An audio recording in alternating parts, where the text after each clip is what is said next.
Taiwan China ನಡುವೆ ಉದ್ವಿಗ್ನತೆಯ ವಾತಾವರಣ. ಯಾಕಪ್ಪ ಅಂತಂದ್ರೆ ತೈವಾನ್ ಫೈಟರ್ ಜೆಟ್ ಚೀನಿ ಯುದ್ಧ ವಿಮಾನವನ್ನ ತನ್ನ ರೆಡಾರ್ನಲ್ಲಿ ಲಾಕ್ ಮಾಡಿದಂತ ಘಟನೆ. ತನ್ನ ಒಂದು ಪ್ರಾಬಲ್ಯವನ್ನ ತೋರ್ಸಕ್ಕೋಸ್ಕರ ಚೈನಾ ತೈವಾನ್ನ ಸುತ್ತಲೂ ತನ್ನ ಯುದ್ಧ ವಿಮಾನವನ್ನ ಪ್ರದರ್ಶನ ಮಾಡ್ತಾ ಇದೆ, ಹಾರಾಟ ಮಾಡ್ತಾ ಇದೆ. ಫೈಟರ್ ಜೆಟ್ಗಳು, ಬಾಂಬರ್ಗಳು, ಡ್ರೋನ್ಗಳು ಎಲ್ಲವನ್ನ ತೈವಾನ್ನ ವಾಯು ಪ್ರದೇಶಕ್ಕೆ ನುಗ್ಗಿಸುವ ಪ್ರಯತ್ನ. ಇಲ್ಲಿ ಚೀನಾ ನಿಯಮಿತವಾಗಿ ತೈವಾನ್ನ ಗಡಿ ಬಳಿ ಯುದ್ಧಾಭ್ಯಾಸವನ್ನ ಮಾಡುವುದರ ಮೂಲಕ ತೈವಾನ್ ಚೈನಾದ ಒಂದು ಭಾಗ, ಅದು ನನ್ನದೇ ಎನ್ನುವಂಥದ್ದನ್ನು ಪ್ರತಿಪಾದನೆ ಮಾಡ್ತಿದೆ. ಆದರೆ ಒಂದು ವಿಷಯ ಏನಪ್ಪಾ ಅಂತಂದ್ರೆ, ಅಷ್ಟು ಸುಲಭವಾಗಿ ತೈವಾನ್ ಸೋಲನ್ನು ಒಪ್ಪಿಕೊಳ್ಳುವಂಥ ದೇಶ ಎಂದಿಗೂ ಅಲ್ಲ.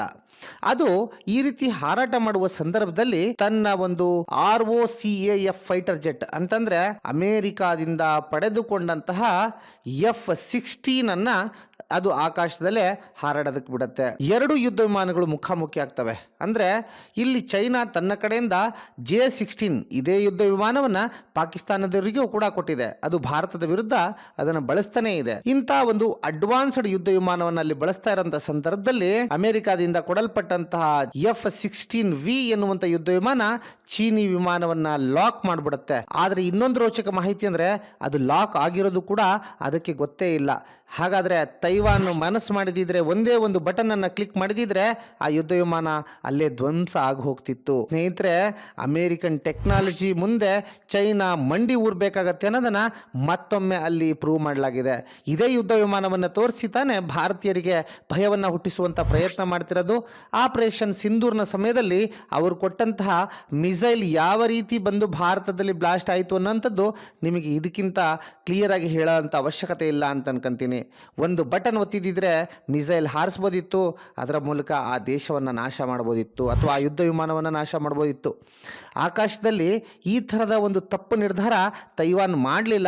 ಆದರೆ ತನ್ನ ಸೋಷಿಯಲ್ ಮೀಡಿಯಾಗಳಲ್ಲಿ ಯಾವ ರೀತಿ ಅದನ್ನು ಲಾಕ್ ಮಾಡಿದೆ, ತನ್ನ ವಾಯು ಪ್ರದೇಶಕ್ಕೆ ಬಂದರೆ ಮೌನವಾಗಿ ಇರೋದಿಲ್ಲ ಅನ್ನುವಂಥದ್ದನ್ನು ಪ್ರೂವ್ ಮಾಡಿದೆ. ಚೀನಾ ತನ್ನ ಪ್ರಬಲ ಶಕ್ತಿಯನ್ನು ತೋರಿಸಿ ಸುತ್ತಲೂ ಯುದ್ಧಾಭ್ಯಾಸವನ್ನು ಮಾಡಿ ತೈವಾನನ್ನು ಹೆದರಿಸುವಂಥ ಪ್ರಯತ್ನ ಮಾಡ್ತಿತ್ತು. ಆದರೆ ತೈವಾನ್ ಮಾನಸಿಕ ಒತ್ತಡಕ್ಕೆ ಮಣಿಯದೆ ತನ್ನ ಶಕ್ತಿಯನ್ನು ಪ್ರದರ್ಶಿಸುವ ಮತ್ತು ತನ್ನ ಧೈರ್ಯವನ್ನು ತೋರಿಸುವಂಥ ಕೆಲಸ ತೈವಾನ್ ಮಾಡಿದೆ. ಇದರಿಂದ ಇನ್ನೊಂದು ವಿಷಯ ಏನಪ್ಪಾ ಅಂದ್ರೆ, ಜಪಾನ್ ಒಂದು ಮಾತನ್ನು ಹೇಳಿದೆ, ಅಕಸ್ಮಾತ್ ಚೀನಾ ಏನಾದರೂ ತೈವಾನ್ನ ಮೇಲೆ ದಾಳಿ ಮಾಡಿದ್ರೆ ಬೇಷರತ್ ನಾನು ಯುದ್ಧಕ್ಕೆ ಖಂಡಿತ ಮರಳುತ್ತೇನೆ ಎನ್ನುವಂಥ ಮಾತನ್ನ ಚೀನಾಗೆ ವಿರುದ್ಧವಾಗಿ ಜಪಾನ್ ಹೇಳಿದೆ. ಸ್ನೇಹಿತರೆ, ಜಪಾನ್ ನೀವು ಗೊತ್ತಿರುವಂಥ ಹಾಗೆ ಸ್ನೇಹಿತರೆ, ಜಪಾನ್ ಹಲವಾರು ಬಾರಿ ಚೀನಾವನ್ನ ಹೀನಾಯವಾಗಿ ಸೋಲಿಸಿದಂತಹ ದೇಶ ಅದು. ಮತ್ತೆ ತುಂಬ ವೀರರು, ಸಮುರಾಯಿಗಳು ಅಂತ ಏನು ಕರಿತೀವಲ್ಲ, ಅಂಥ ವೀರರನ್ನು ಹೊಂದಿದಂಥ ದೇಶ ಅದು.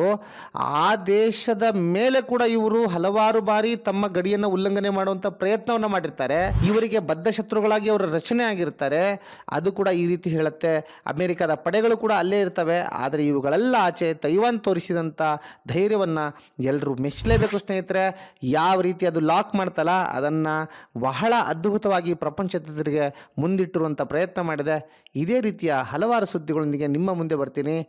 ನಮ್ಮ ಚಾನಲನ್ನು ನೀವು ಸಬ್ಸ್ಕ್ರೈಬ್ ಮಾಡಿ. ಹಾಗಾಗಿ ಮತ್ತೆ ಮುಂದೊಂದು ವಿಡಿಯೋದಲ್ಲಿ ಮೀಟ್ ಆಗ್ತೀನಿ. Thank you one and all.